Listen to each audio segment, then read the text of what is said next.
सभी को राम राम।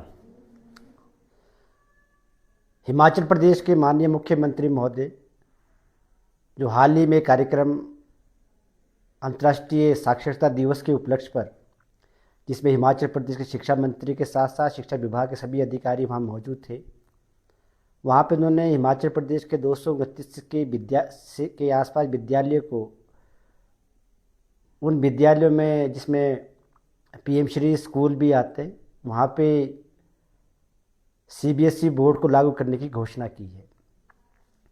और जब ये घोषणा हुई तो उस घोषणा के बाद इसकी समर्थन और विरोध में भी कई लोग आने शुरू हुए।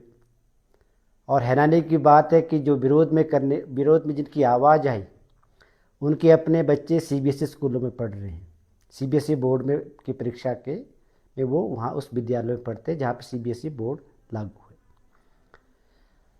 भारत देश एक ऐसा देश है जहाँ पे अलग अलग भाषा, संस्कृति, सभ्यता है। और हम देखें तो इसी को आगे बढ़ाते हुए देश भर में 154 के आसपास जो है वो शिक्षा बोर्ड है, जिसमें सीबीएसई है, आईसीएसई है। और हर राज्य का अपना एक शिक्षा बोर्ड है जिसको राज्य सरकार के अधीन चलाया जाता है। हिमाचल सरकार ने एक फ़ैसला लिया है जो स्वागत योग्य फ़ैसला है। इस फैसले से जहां हिमाचल प्रदेश में एक नई शिक्षकों और विद्यार्थियों में नई ऊर्जा का संचालन होगा, उसका आने वाले समय में बहुत बड़ा इम्पैक्ट देखने को आता है, ऐसा हमें लगता है। इसकी ज़रूरत क्यों पड़ी, इस पर हम कभी गहन विचार ज़रूर करें, क्योंकि सभी लोग जो है वो आज आप एक वक्त का खाना कम खाएंगे, लेकिन बच्चों की शिक्षा के लिए माँ बाप बहुत मेहनत करता है और चाहता है कि मेरा बच्चा बेस्ट एंड बेस्ट स्कूल में पढ़े। उसके कारण क्या है?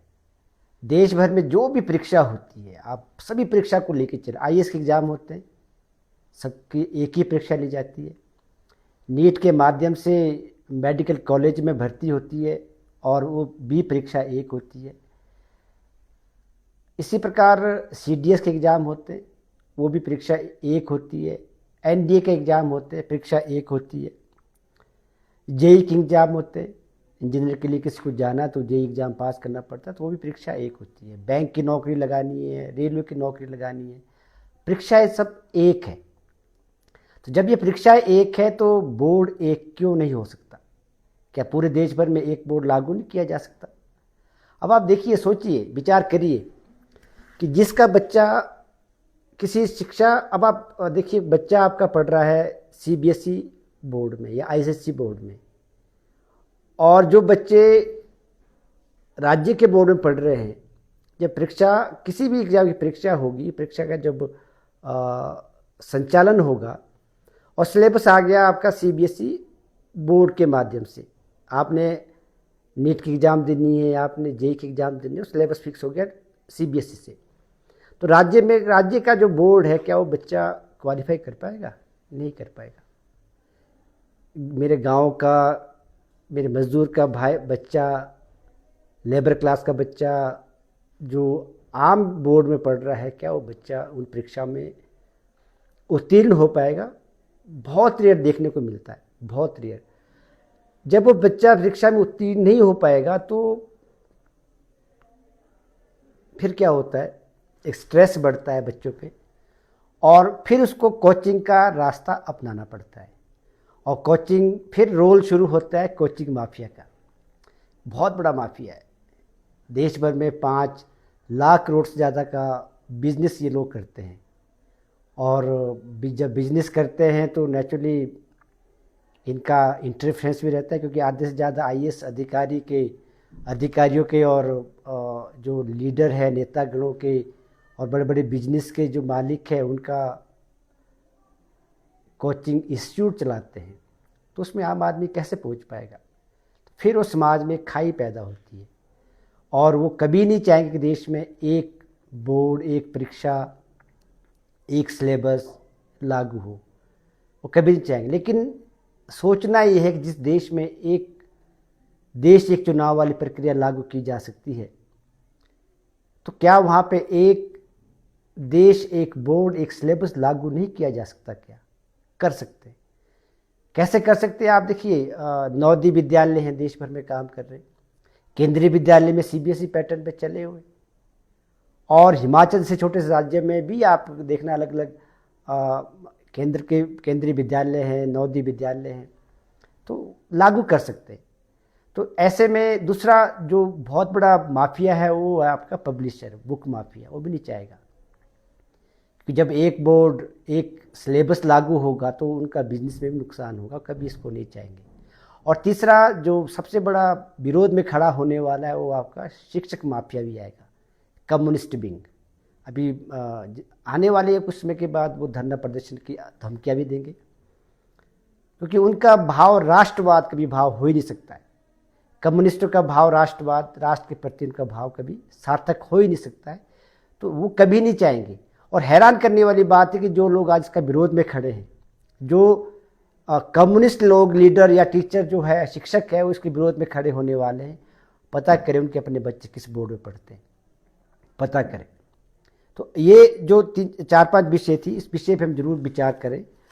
और अब आप देखिए, जो बुक एनसीईआरटी छापता है 100 रुपये की किताब, प्राइवेट पब्लिशर उसी किताब को 600-700 रुपये की बेच देता है, तो कितना बड़ा एक गैप है। शिक्षक अधिकार अधिनियम 2009 में लागू होने के बाद भी आज हमारे देश में जो 25% कोटा था वो प्राइवेट स्कूल में लागू नहीं कर पाए। वजह क्या है? गरीब का बच्चा है, पढ़ना तो भी चाहता है, तो इसीलिए इसको लागू करें, पूरे देश में इसको लागू करना चाहिए। इसके कई फायदे होने वाले, बहुत टफ होगा, कठिन होगा शिक्षक साथियों के लिए, आपको बहुत बड़ा दिल लेकर इस पर काम करना पड़ेगा, कठिन है। लेकिन हमने तो कोविड काल में तो हमने उन लोगों ने ऑनलाइन क्लासेस ली जिन लोगों को मोबाइल चलाना भी नहीं आता था, उन्हें तो पढ़ाया बच्चों को, सिखाया बच्चों को और बेहतर करके दिखाया बच्चों को। तो क्या हम इसका चैलेंज का भी हम सामना कर सकते हैं? हम कर सकते हैं। फायदा क्या होने वाला? जातिवाद खत्म होगा देश भर में, एक सिलेबस होगा, एक बोर्ड होगा। जातिवाद जैसी भावना जो समाज को तोड़ने का काम कर रही है खत्म होगा, समरसता आएगी समाज में, उसको लाने का प्रयास हमें करना पड़ेगा। गरीब और अमीर की जो बीच की जो खाई है वो भी खत्म होगी। आप किस बोर्ड में पढ़ रहे हो, हीन भावना बच्चों के अंदर वो खत्म हो जाएगी। इसको खत्म करने का प्रयास भी शिक्षक साथियों को ही करना पड़ेगा। क्षेत्रवाद, भाषावाद और राष्ट्र को तोड़ने वाली शक्तियों का विनाश होगा। आपको यूनिफॉर्म सिविल कोड लागू कर, यूनिफॉर्म सिविल सिलेबस जब आप लागू करोगे, यूनिफॉर्म सिविल सिलेबस जब पूरे देश भर में लागू होगा, तो मंत्री और संतरी का बच्चा एक विद्यालय में पढ़ेगा, जिसका सिलेबस पढ़ेगा। कलर और कमिश्नर का बच्चा भी एक सिलेबस ही पढ़ेगा। मजदूर और मालिक का बच्चा भी एक सिलेबस पढ़ेगा। और इसको जब देश भर में लागू करेंगे तो इसका शिक्षक और शिक्षा मंत्री का बच्चा जिस विद्यालय में पढ़ रहा होगा, जब सिलेबस एक होगा, तो वो बच्चा भी शिक्षा मंत्री का बच्चा भी उसी विद्यालय में पढ़ेगा जिस विद्यालय में शिक्षक का बच्चा पढ़ रहा होगा। भारत में असली समाजवाद लागू होगा। शिक्षक अधिकार अधिनियम जिसको हम चाहते हैं पूरे देश में लागू करें, वैसे बहुत लेट हुआ, 2009 में लागू हुआ और 2009 में हम 135वां देश बने जब इस एक्ट को भारत में लागू किया गया था।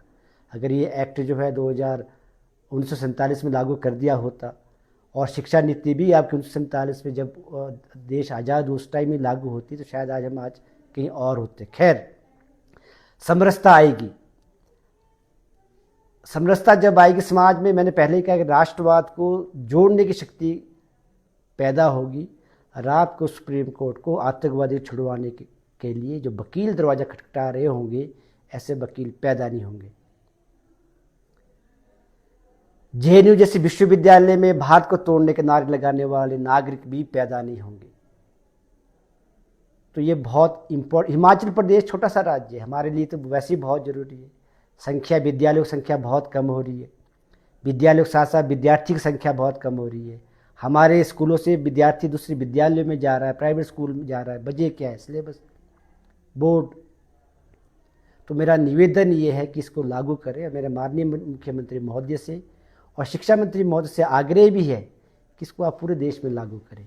पूरे देश में जैसे जो सिलेबस है पूरे स्कूलों में लागू, हिमाचल प्रदेश के सभी सभी स्कूलों में लागू हो।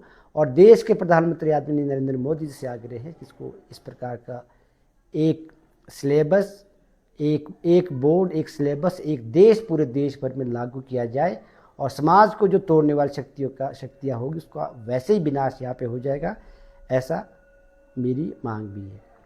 विरोध करने वाले, मैंने पहले ही कहा कि जब आप मुंह खोलोगे आप अपने बच्चे जरूर देख लेना कि आपके बच्चे किस विद्यालय में पढ़ रहे हैं। मेरा आप सभी से निवेदन है कि मेरे इस आग्रह को राजनीतिक कि इसमें ना देखा जाए।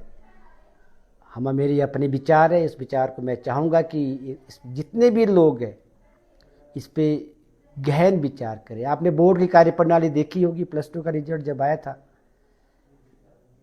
86,313 के आसपास बच्चे अपीयर हुए और उस बच्चों को आपने +2 के इंग्लिश के पेपर में आपने क्या किया। तो हमने उस टाइम भी आग्रह किया था कि पूरे देश भर में एक बोर्ड लागू किया जाए और माननीय मुख्यमंत्री महोदय ने एक पहल की है, उसका हम स्वागत करते हैं और निवेदन है कि इसको पूरे देश भर के पूरे प्रदेश के सभी विद्यालयों में इसको लागू करने का प्रयास किया जाए। राम राम।